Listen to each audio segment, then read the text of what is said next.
you have to have speed. And this is one of the things that Silicon Valley has learned more intensely than anywhere in the world other than maybe China. You were a truly prolific entrepreneur. PayPal, LinkedIn, Airbnb, OpenAI. What were some of the learnings that you learned at PayPal that helped you become a great entrepreneur? People are familiar with pivots because it's not working. But pivoting towards opportunity is one of the things that entrepreneurs really need to keep in mind. Blitzscaling companies is prioritizing speed over efficiency in an environment of uncertainty. Speed over profitability. Yes. And by the way, through speed of learning it and deploying it and scaling it is the game. Sometimes entrepreneurs are told, oh, ignore risk. And you're like, no, take smart risk. When you're scaling really fast, hiring really fast, how can you maintain a healthy company culture? You have to intentionally... Yeah, fam, welcome back to the show. Today we have an incredible guest, Reid Hoffman, who is one of the most prolific entrepreneurs in the world. He's the co-founder of LinkedIn and Inflection AI. He's also a venture capitalist that was behind companies like Airbnb and PayPal. And he's also a very popular podcast host. He hosts the Masters of Scale podcast. And he has a brand new book on AI called Super Agency, which we're going to dig into in this conversation. So me and Reid actually talked for over an hour and 20 minutes. So I'm going to put this out in two parts. Part one is all about entrepreneurship. Part two is all about AI. So of course, with Reid on the show, I had to talk to him about entrepreneurship. And he's such a heavy-hitting entrepreneur now, but he wasn't always. And he actually had a failed startup. And so we talk about that. We also talk about his strategy for blitz scaling and scaling companies to LinkedIn size, which he's done several times. And we really pick his brain around that. So I love this conversation. I learned so much personally. I think you guys are going to love it. So stay tuned for part one with the incredible Reid Hoffman. Welcome to Young and Profiting Podcast. It's great to be here. I've been looking forward to this. Me too. And first of all, I want to say I feel very honored to have you on the show. You were a truly prolific entrepreneur. You've literally helped push the world forward for decades. You've been a leader at companies like PayPal, LinkedIn, Airbnb, now Inflection AI. You also were a part of OpenAI. So you've just been behind so many huge companies that have pushed the world forward, like I said. So I wanted to ask you, when you think of all your contributions to the world and all the companies that you work with, because you don't have to work right now, you choose to work. And so you must be thinking about like, okay, what makes me want to work with a company? What is your mission and what is the red thread with everything that you're doing in the world right now? So I guess probably it's like I'm kind of, to put it like philosophically, a humanist. Which is how do we make ourselves better individually and as a group? So it's empowering a bunch of different individuals' lives, but also leaving the world much better than we found it.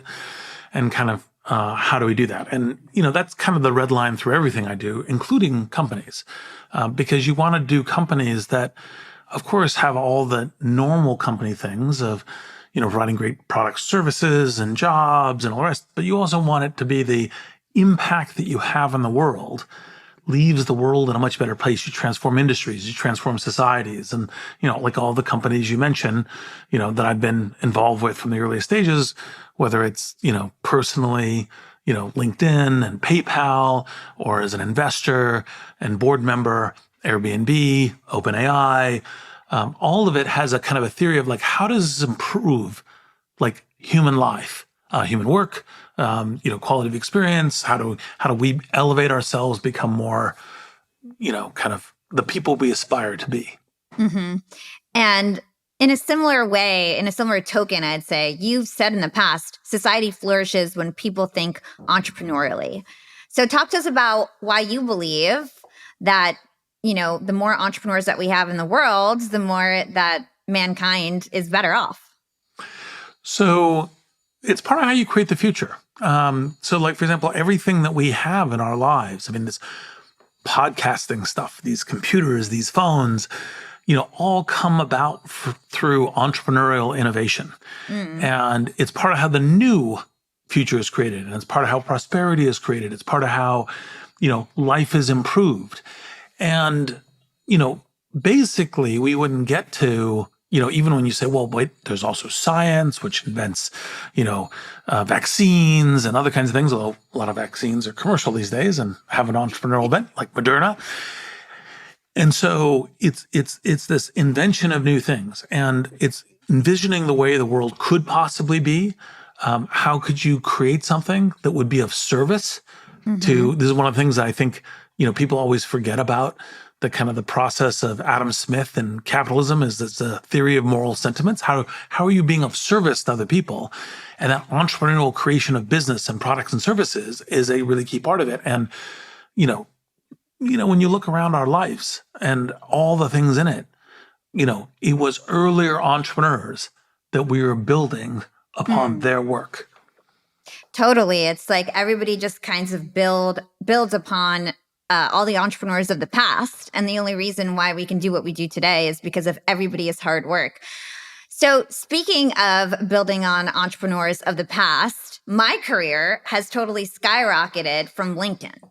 I'm not sure if you know this, but I'm a big influencer on LinkedIn.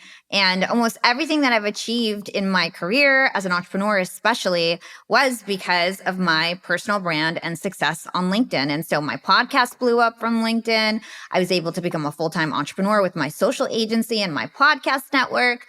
And so my question to you is, LinkedIn has kind of blown up into this huge platform. It's one of the biggest social media networks in the world.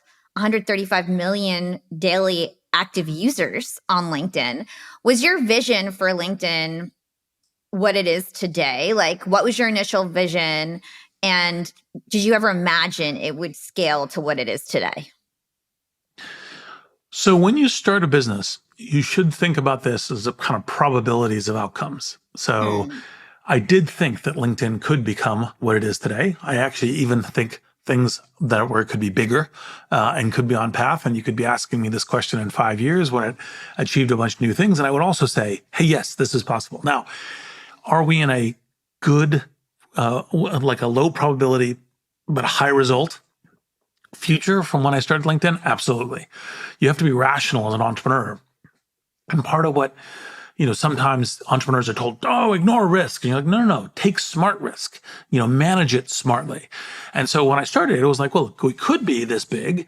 And, there's all of these outcomes between here and there, which include not succeeding at all, that you manage your way towards, even as you have the kind of the moonshot, the kind of, if you shoot for the stars, maybe sometimes you only get to the hills, right? But you have to be shooting for the stars. You have that, but you're wise about it. And so, yes, I there's learnings, and we can go to the depths of, which things I made mistakes on or which things turned out to be new surprises with LinkedIn. But I would say that we're within the probability set that I thought was possible. I love that. And I'm definitely going to be asking you about scaling a business and all of your, guidance around that. But first, before we do that, I do want to talk about your early entrepreneurship days. Because a lot of the listeners tuning in, they're young entrepreneurs, they're failing every day, which is a big part of eventually becoming a great entrepreneur is failure at first, so you can learn and get better. So you started a company called SocialNet, which actually was a failed startup. When I read about it, you could tell me what you think, if it was a failure or not, but it was a social app for dating way before we had like the dating apps of today, like Bumble and things like that. So it was like a really innovative concept.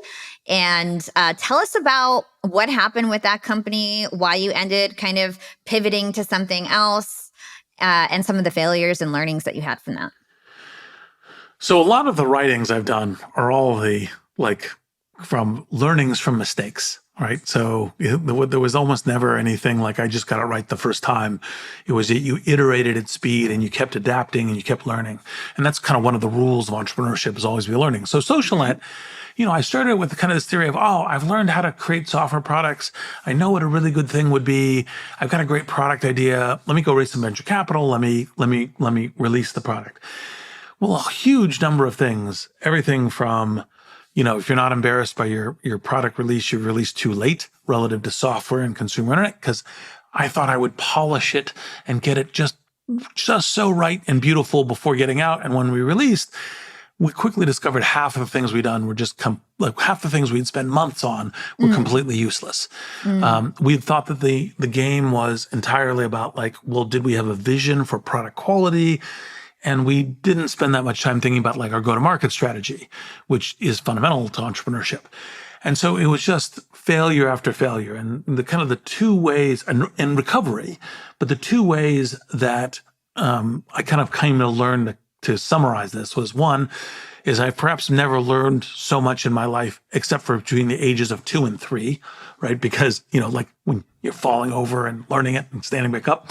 And then the other one is every Friday, there were things I wish I had known on Monday. And those things I wish I'd known weren't, person X is going to return your phone call or this partnership pitch won't work out. It's literally how to play the game, what to do. And so it was a tremendous learning experience, which of course means lots of scars, tissue, and a lot of blood on the floor. And, I'd say that it was, in Silicon Valley terms, a failure. We returned the investors' capital, but that was all we were able to do fundamentally. So, yeah. And so I love that you started as an entrepreneur and you learned a lot with SocialNet, and then you went to PayPal, right? And you learned as an executive there before you went and co-founded LinkedIn. So talk to us about that. Like, what were some of the learnings that you learned at PayPal that helped you become a great entrepreneur? So part of what happened is two friends of mine, Peter Thiel, Max Levchin, came to me and said, hey, we're starting this business. You've been doing this for a year and a half with SocialNet. We'd really love you to join the board. We'll have you and Scott Bannister join the board. And could you do that? And I said, yes, because like I've just gone through a year and a half of learning, every week. And so a bunch of the stuff PayPal kind of had a kind of a initial booster pack on, which is, all the various lists, which is, hire people who are high talented and learners more than people who've had a ton of experience. I mean, they must know how to do the job, but as opposed to like, I've done this job for 10 years, I've done this job for at least a year or two, and I'm an intense learner. And I'm kind of, in the dog fight and the OODA loop that is entrepreneurship. So PayPal started as a encryption technology on mobile phones, went to cash on mobile phones, went to cash on Palm Pilots, then went to cash on Palm Pilots plus an online synchronizing payment service, and then quickly converted to an online master merchant. And that was after the last pit was after it launched. And so all of that initial cryptology on mobile phones was completely thrown out the door and useless. Because again, it was kind of this, don't just build something because it's an interesting product. What's the market need? How are you getting into it? And so there were just tons and tons of experiences. I'd say one of the central things that I learned about, kind of entrepreneurship from PayPal was the speed of execution, speed of making decisions. And so one of the things, there was a whole stack. Again, we could take this entire podcast, things I learned from SocialNet, things I learned from PayPal, things I learned, like just each one of them. But part of the thing was basically I kind of adopted there, which I wish I'd had at SocialNet, this kind of decisioning mode where when I'm confronted with a decision, I say, can I make this decision right now? And if I can make the decision right now, I go, great. And by the way, usual answer is, what decision would I make? Okay, I would decide X, not Y. Okay. Is there anything that I could learn by researching, talking to people, et cetera, that would change from X to Y? Okay, what's the cost and time to do that? And if the cost and time is too great, you just make the decision, go with X. And you live with it. And maybe sometimes part of X and Y is it a one-way door or two-way door? Because if you can recover from it, you're less likely to go do the research about should you decide Y versus X. Part of this practice, it gets you comfortable with making decisions at a really intense, speed where you're uncomfortable with it because you don't know everything when you're making the decision. And that was kind of, I think, one of our many ethoses at PayPal that allowed us to navigate this just, like lots of things, almost blew us up. And it was definitely a, kind of a, X-wing, fighter going into the Death Star, oh my gosh, are we going to live or die on this? And we succeeded. Yeah. And I'm sure you've gotten really comfortable with uncertainty and taking these risks without really knowing if it was the right or wrong decision. And like you said, prioritizing speed over anything else, which is so important. And I know you say that in your book, Blitzscaling, which you put out in 2018. And even though it was put out like, 7-ish years ago, it's still super relevant. So I did want to cover it. So you talk about blitzscaling, and basically it's a concept that is about achieving market dominance quickly. So can you go over some of the key principles of blitzscaling? And I'll ask you I've got like lots of questions about it, but I'll let you kind of summarize it first. So the pithy way of saying of what blitzscaling about is it's prioritizing speed over efficiency in an environment of uncertainty. Mm-hmm. And to unpack that a little bit, it's that when you're playing games where, kind of what we call in the book Glengarry Glen Ross games, which is first prize is a Cadillac, second prize is steak knives, and third prize you're fired, you have to have speed and speed to scale. And this is one of the things that Silicon Valley has learned more intensely than anywhere in the world other than maybe China. China is one of the few areas where I've also learned blitzscaling games. And it's one of the reasons why when you look at Silicon Valley for the tech industry, the whole population of the Silicon Valley Bay Area is like 3.5 million. That's like Ireland.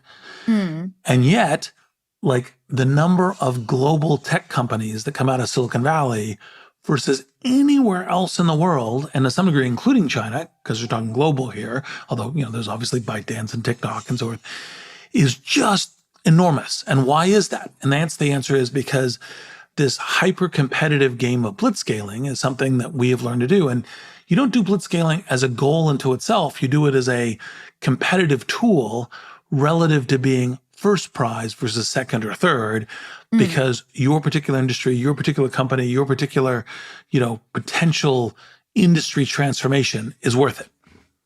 Yeah. So you were just talking about how you have to basically prioritize speed. So when we're blitzscaling and we're prioritizing speed, lots of things can go wrong, right? Because you're prioritizing just like hiring really fast, making fast decisions. Things are not perfect. So talk to us about some of the operational risk that is involved with blitzscaling and some of the fast decisions that people have to make. So, typically, obviously, people in business schools teach, reduce uncertainty and prioritize learning for efficiency. But if what you're doing is saying, we really need to get to scale very fast relative to either our market because of a scale mechanic or because of competition, you'll take you'll say, which risks can we take to get to that scale product market fit much faster than our competition. And so, for example, kind of classically what happens in a lot of these blitzscaling companies is people who are traditionalist business people will say, well, what's your operating margin? And you need to prove your operating margin. We do this. I myself sat in early Airbnb meetings where one of the VCs was saying that. And I had to speak up and say, nope, bad question. Not a question to answer right now, because we're in a software business. We don't have these capital hard assets, even though they're being rented and transacted in it. That's not on our balance sheet. What we just need to do is get this to scale and be the growing marketplace of that, and we'll figure out operating margins later. Mm-hmm. But that's, of course, what the size of your operating margins are is how valuable your business is. And when you get to the operating margins will be when people start valuing your business more. And you're like, so that's a very counterintuitive kind of thing you say. No, we'll take the risk on wherever our operating margins will end up, because getting the scale more quickly and fast, and taking experiments with, like, for example, what you're doing in marketing, what you're doing in hiring, what you're doing in product development, we'll just try it and we'll iterate and move quickly, and we'll abandon the things that aren't working. And that's essentially, and that's part of the reason why, like, Airbnb is one of the examples that we open Blitzscaling the book up with, to kind of show a modern example of these are a set of decisions that you make. And then I forget which chapter, but there's like 8 counterintuitive rules, in Blitzscaling in the middle, which is like embracing chaos and, hiring Ms. Right now versus Ms. Right in 3 to 5 years. Because again, with the learning curve, those are all things you're doing to go fast now, go fast now, go fast now, and iterate and change. And that's part of why, Silicon Valley produces just, transformational technology companies for the world. Yeah. So it's really what you're saying. It's about speed over profitability, right? So Yes, or any form of efficiency, right? So like one of the things that I learned remotely from Uber because they were another blitzscaling company that, we covered elements of in the book, is one of the things when Uber's like, oh my God, we need to hire engineers really fast. So what they would do is they'd interview an engineer, reference check an engineer, and they'd offer, engineer Sarah a job. And then when they offered engineer Sarah a job, they say, okay, well, we really like our interview with you. Who are the top 3 people you work with at your current company? And then just send those 3 people job offers, right? And that's blitzscaling because it's like, well, maybe they're not going to really work out. Maybe they'll think it's a little weird and creepy that they got a job offer out of the blue, with a pitch. But it's part of the going fast. And so it's not just profitability, it's efficiency in everything. yeah. So when you're hiring that fast, like you just gave that example of Uber, I have to imagine that your company culture might suffer and it might become a little bit chaotic. What's your guidance for when you're scaling really fast, hiring really fast? How can you maintain a healthy company culture? So you have to intentionally try to do it. And by the way, scaling that, like Uber, is an example of something that, had a very chaotic and challenging company culture, and had to refactor it to kind of be a good, stable public company as you're getting. But, and the usual heuristic rule of thumb is that refactoring culture is actually, in fact, really hard. It is hard. It's not necessarily impossibly hard. Dara really demonstrated with Uber. Actually, we had a Masters Scale episode on that because it was kind of the question of, okay, so you inherit something that's kind of got a lot of really broken parts. What do you do? And as it, the punchline was, you don't show up and say, new sheriff in town. You say, hey, we already have, we did these great things. We already have what's greatness in us. Let's focus on the parts that are great and use those to refactor the other parts. So as opposed to saying, now for something entirely new, we're returning to the central roots of our greatness and then refactoring the other ones. And that's actually, I think, a good change. Now, that being said, we have had a lot of culture episodes, and part of that's because you should be intentional about it. And the intentionality can be, not hiring as fast as Uber did. So with like Workday and Anil Busri, it was he and his co-founder Dave Duffield did a cultural interview at the end, even though he is being the CEO, did a cultural interview at the end of every hiring process for the first 500 people. That slows you down some, but that's one way to do it. Another way is, the kind of the culture deck for Reid Hastings, which actually just started as when they were looking at the attrition of like, why are people leaving? It was like, well, they didn't understand our culture when they got here. So let's first create a culture deck to onboard them. And then we should publish it, right? Because like, don't come here if you're looking for a family, go to other companies. If you're looking for a team, like a professional sports team, come here. Because our culture is, we ask ourselves the question every quarter, every year, if you wouldn't hire this person right now, give them a severance package, go hire somebody else. And so you kind of create these kind of cultural moments. And these are all the different tool sets that you create for your particular business, your particular, kind of founders, management team, product market fit, competition landscape, et cetera. Because it's not one culture, one size fits all. But being intentional is very important. Yeah, and it's as you're talking about it, it's making me realize it's like everything has a consequence, right? There's pros and cons to everything. It's like you can implement all these systems. Like I'm thinking about my own company right now. I used to hire so quick. I would just go on LinkedIn, find somebody, poach somebody, DM them, do an interview, hire them. Now it's like a months-long process. And I can feel that sometimes it's really hurting us. And I'm like, I just want to go poach somebody off LinkedIn, So it's just like really just pros and cons. And you've got to figure out like what is the right thing for your business and make the right decision. So why is first mover advantage so important? Like the whole point of blitzscaling is so that you can basically build a moat around you as a company. But why is that so important? Well, first mover to scale gives you all kinds of advantage. It doesn't actually necessarily need to be first mover out of the gate. But the first mover to scale, part of blitzscaling, is really critical.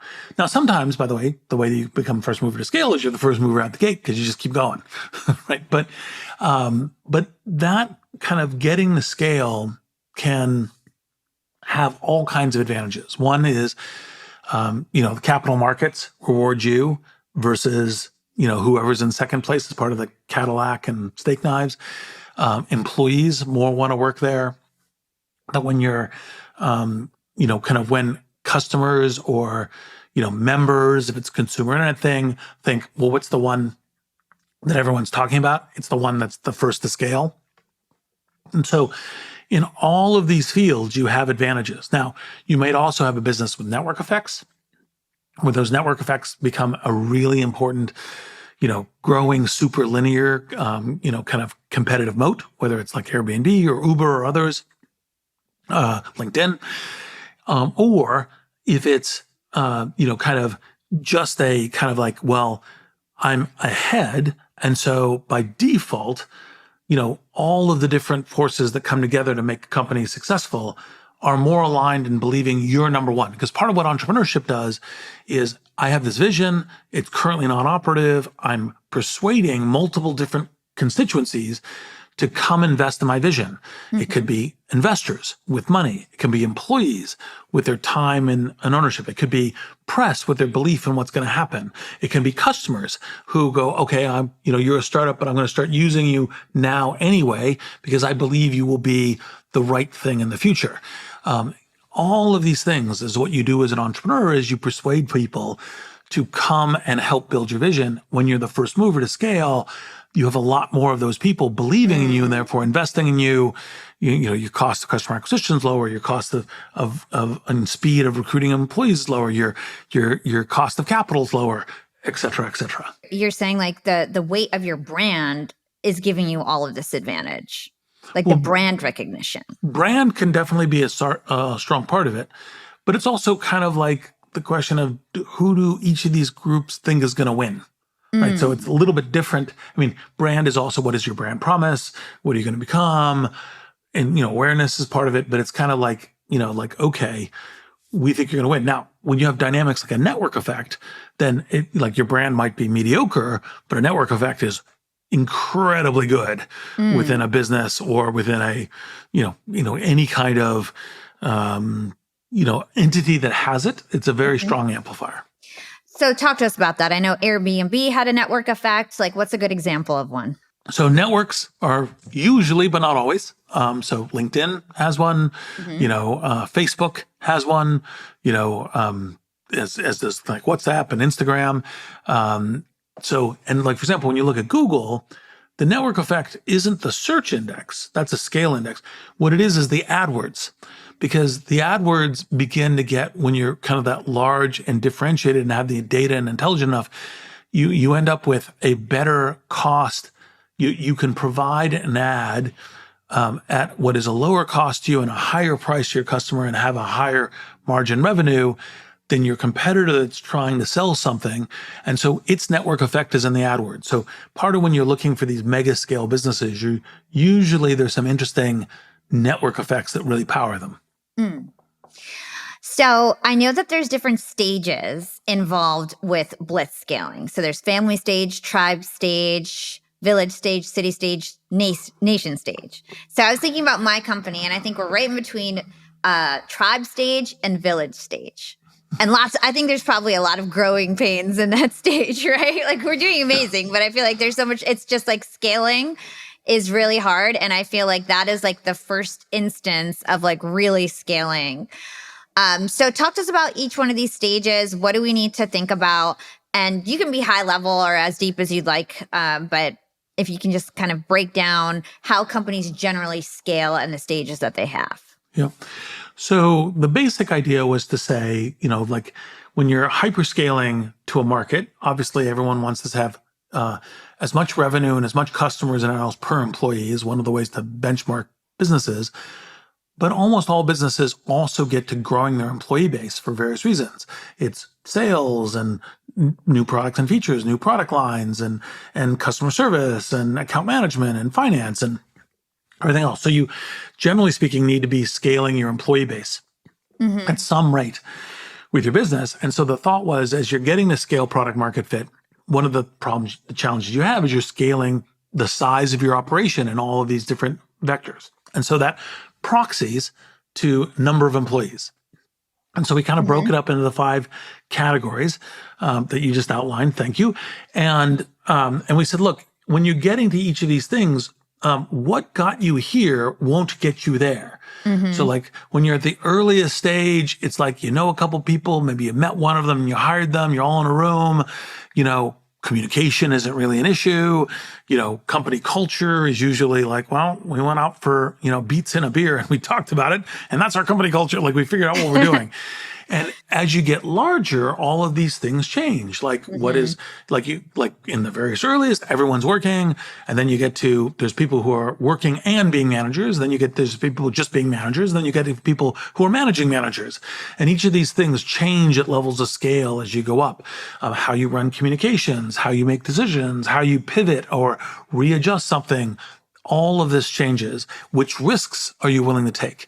Like, for example, you know, Facebook went, and people thought this was different, but it was like move fast and break things to move fast with scalable infrastructure. And everyone said, oh, you got wise and you changed your theory of moving fast. Like, no.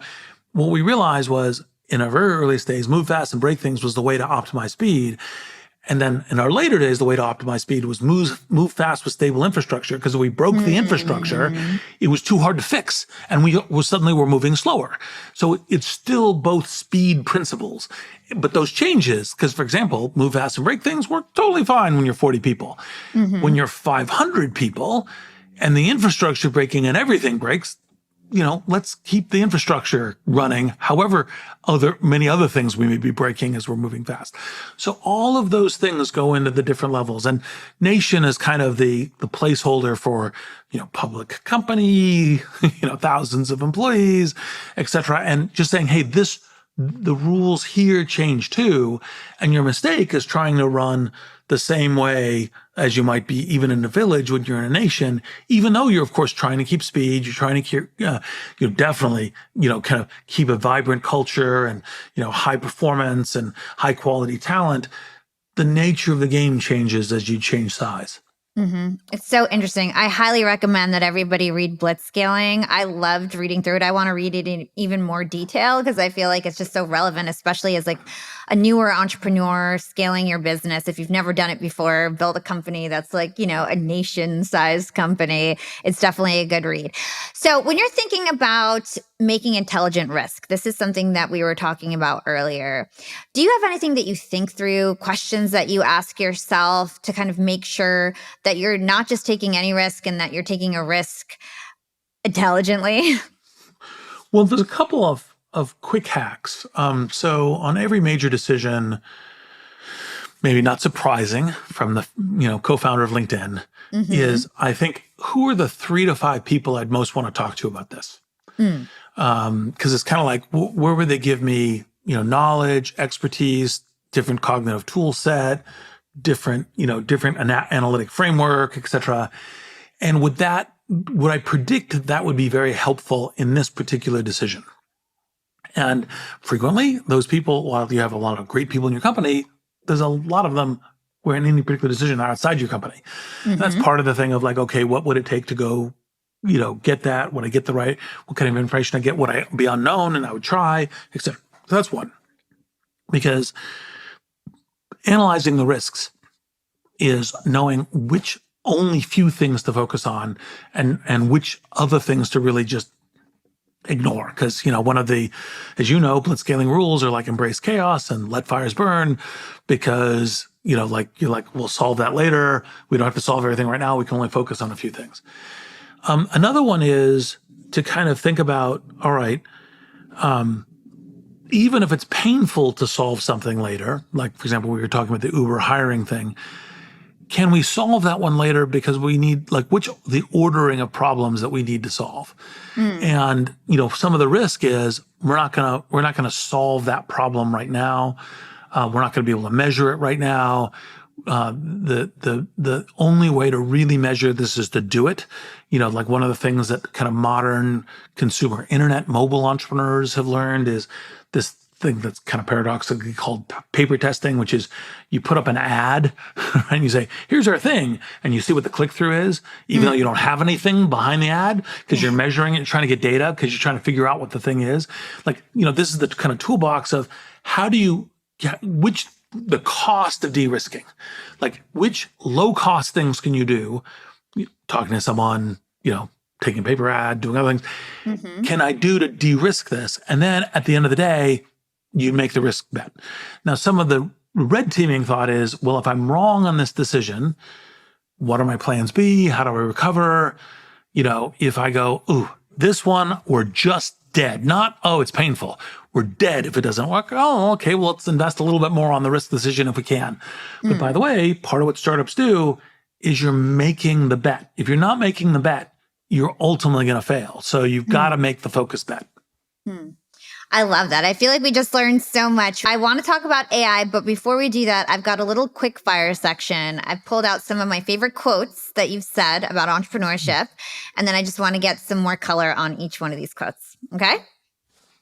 Okay. If you aren't embarrassed by the first version of your product, you shipped too late. Well, this one I talked about a little bit already with SocialNet, which is there's the number of people who are product geniuses that go, oh, when I pull back the curtains, everyone's going to go, ooh la la, you are perfect. That's like less than 1% of entrepreneurs and product people. And yet everyone kind of thinks they are. And it obviously should be a good product person. Otherwise, you shouldn't be doing the product side of the entrepreneurship. You're doing something else. And so, but the right thing is, how do you learn from your customers? How do you go, which things? And that's part of the reason why minimum viable product, product market fit, all of these things, kind of testing your hypotheses, using other data as a way to do it. Because if it's speed to market and speed to learning, and part of the reason why embarrassment is because our natural instinct as people, as entrepreneurs, is we want you to tell us, oh my God, we love what you did. And actually, in fact, you want them to grow to love what you did. And obviously, the more they love it at the beginning, that's great. But your speed of learning it and deploying it and scaling it is the game. I'm like smiling because I'm just thinking about like me being an entrepreneur, and something that my business partner always says is like, my favorite thing is to just announce something even before it's ready, before I have any idea how to do it. I love to just like announce like, we're doing this. And I'm like, well, we got to figure it out. Exactly. Yeah. Okay. So don't wait for something to fail before you learn or before you consider a change or pivot. The best pivots are to take advantage of an upside rather than to avoid a downside. So obviously people are familiar with pivots because it's not working, right? And there's different ways to get to the conclusion before it totally is a train wreck. Like you want to make the decision that's not working before the train wreck happens, change tracks. But one of the things that people under-describe is a pivot to a new opportunity. And this is like, in some sense, this is the PayPal story that we were talking about a little earlier, because they said, well, we have this really great, unique technology, and well, we're figuring out that it's not really going to work, and we're pivoting away from it because it's hard to get to market. And then what happened is you release this kind of Palm Pilot plus a synchronizing payment service. And what happened is eBay people started using it. And I remember the first week in the conversation at PayPal was, who are these eBay people? Should we stop them from using our product? And it was like, no, those are our customers. None of these people are our customers. Those are our customers. We're going to pivot entirely towards them. And so pivoting towards opportunities, seeing what happens. And sometimes, by the way, it's like, oh, you've been working on the software product and now AI's here. And you're like, okay, I'm going to do AI. Like, yeah, I know I did this last 18 months of work, maybe 3 months of it's recoverable, because that's the opportunity. And that pivoting towards big new opportunities is one of the things that really creates these successful businesses. And, because we want to tell this kind of heroic story where she or he had this original vision that came down from on high, and they came down with the 2 stone tablets, and they said, I've got this vision that goes on forever, and that's the reason I'm a genius. And it's like, well, actually, in fact, a lot of things happen based on, well, I was in the game, I was learning, and I saw this new opportunity that emerged from a market, a technology, a set of things with competitors, and I moved towards that. Like, for example, Google, its theory of, it's when it launched its site was, we're going to sell enterprise search. That's our theory of the game. Then they saw, and then, oh, it's not working. Oh, our backup plan is to put double-click ads on top of it.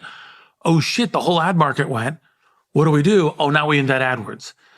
And they pivoted from enterprise to consumer, and then consumer to using elements that they'd seen from the market, but inventing their own version of how to make a really powerful business. And it's one of the most powerful business models that's been invented in human history so far. And so that pivoting towards opportunity is one of the things that entrepreneurs really need to keep in mind. And it's not always that you're failing. Your company could be doing good, but you just want to go towards even a bigger opportunity. Yes, exactly.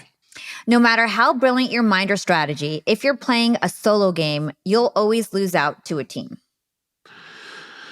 So again, we tend to tell these heroic myths of the individual entrepreneur where she or he, it kind of is like, I am the person, the creator, the innovator, etc. And actually, in fact, all of these projects are the result of teamwork, right? There's almost nothing as an individual. And, part of the thing is you want to be, like to some degree, the best entrepreneurs, the people who recruit and bring around them the most amazing teams who work with them for a long time. And actually, obviously, part of the thing is, like the truism tends to be hire slow, fire fast. The hire slow, you can see how, whether that works. If you're really going to hire slow, you better be hiring all the time so that your pace of hiring isn't matched. Not like, oh, I need a person now, I'm going to start looking. It's like, I start recruiting for people I think I'm going to need 6 to 12 months from now today, right? As an instance. And so, that team sport is really important, but it's not just the employees. It's also the people around you. So like, the advice to give entrepreneurs is not to go up to people and say, Hala, what do you love about my idea? What do you think about my idea? Because, I'm kind of asking you, tell me good. So what's wrong with my idea? What thing could make it break, to kind of learn from it. And so having those teams built around you outside your company, advisors, investors, experts, industry people, et cetera, is really, really important. And that's why, entrepreneuring is a team sport, is a network sport, not simply an individual sport. Okay, last one. Just as the Industrial Revolution created new opportunities for collaboration and new capacities for innovation, creativity, and productivity, the cognitive revolution will do it as well. So this is, I guess, bridging into our AI discussion. The thing that happens that we've learned with entrepreneurship is new technologies completely change industries.